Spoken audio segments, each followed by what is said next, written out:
Alhomwe ndi anzathu ni mbali imodzi ya mtundu umene uli mdziko muno. Tili ndi asena, tili ndi ayawo, tili ndi atumbuka ndi mitundu ina yotero. Koma lero achitatu kukonza mwambo umenewu kuti akhale akuunikira zambiri za chikhalidwe cha Alhomwe.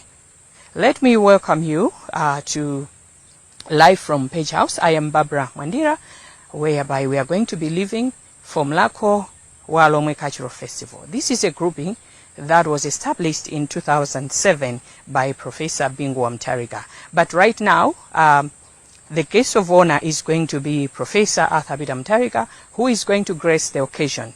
We have the pavilions, which Professor Mutharika, as soon as he arrives at Chonde, he's going to inspect the pavilions.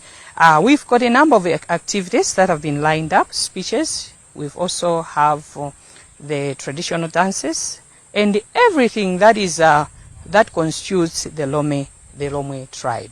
In Malawi, we would say Alhomwe is the fourth largest group, fourth ethnic group in Malawi. I am Barbara Mwandira, as also we have at Chonde Simeon Shumba, Beatrice Chuma, and Cosmas Chari.